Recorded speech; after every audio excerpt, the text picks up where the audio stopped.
If this is your first time coming across my video, watching my video, you are very much welcome. So for some time now, we'll be talking about a topic that some teachers, educators are aware of, why some don't even, like, I think majority of teachers are not aware of it. And what is that topic? We'll be talking about question bank. Yes, question bank, just the same way you save your money in the bank. Yes, this is a kind of an archive. Yes, let's compare it to an archive where you save your question pending when it is exam time and you have to assign it to your students. How is question bank important to you as a teacher?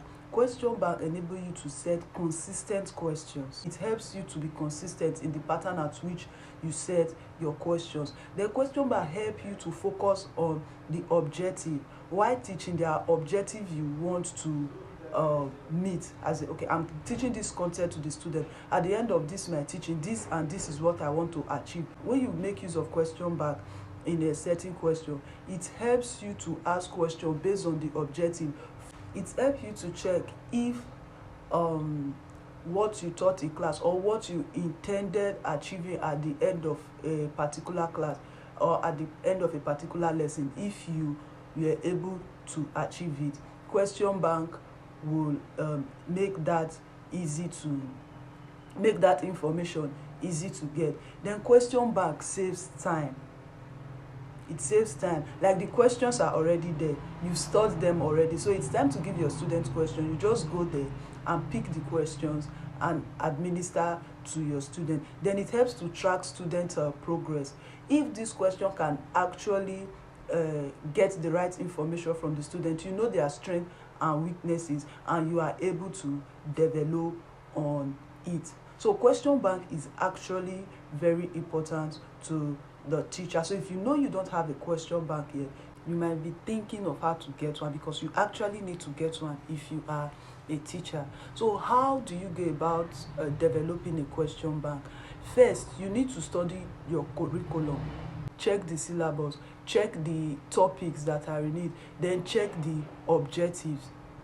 So it's based on these topics, the subject, and the objective that you are going to write your questions. Your questions should not be outside the topic. It should not be outside the subject. It should not be outside the objective in particular. Your question should be in line with the objective of every topic you've taught. One of the things that is needed in your lesson note as a teacher is the objective of that particular topic. So when you are developing a question, it should be in line with that objective. Then when you are developing a question, you should categorize them, as in all the levels of learning should be tested. All the levels of learning should be included in that question. Like the levels of learning, we have knowledge, understanding, analysis, synthesis, and all of that. There should be a place for all of them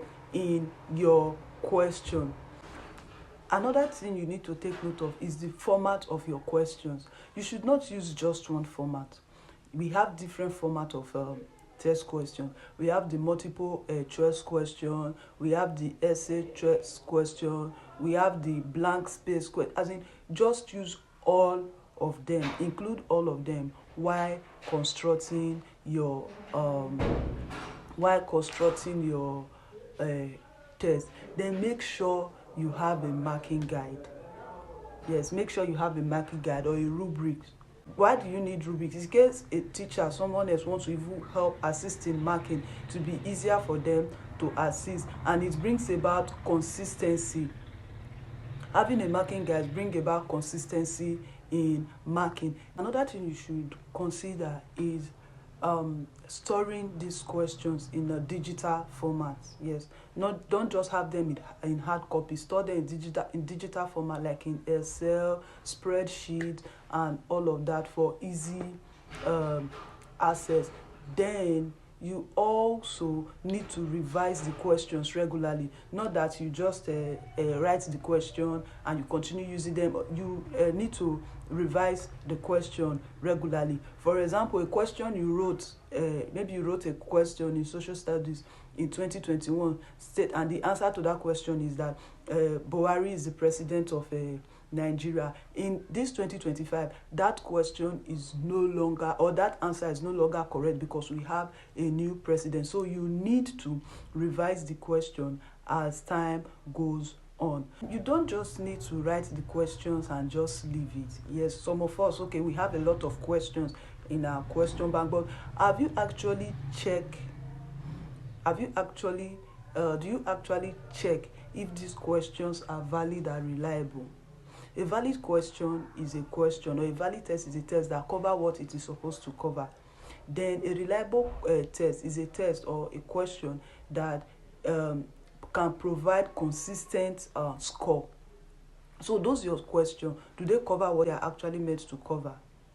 That is one of the questions you need to ask yourself when developing your question bank. So if you don't have a question, you don't just need to sit down and set all the question in a day. No, you can start from somewhere. Start by picking a topic, write out the questions, write out the answer, and by the time you are doing it from time to time and storing it somewhere, before you look, you have a lot of questions for your subject. So when it is exam time, you are not anxious about where to get questions, because you already have questions stored somewhere which you can easily bring out and administer to your student. So if you know this video was very informative to you, do well to like, share and subscribe to this channel. Like the video, share the video and subscribe to this channel, and click on the notification button for you to get notified about my next video upload. So till we meet again, bye and thanks for watching.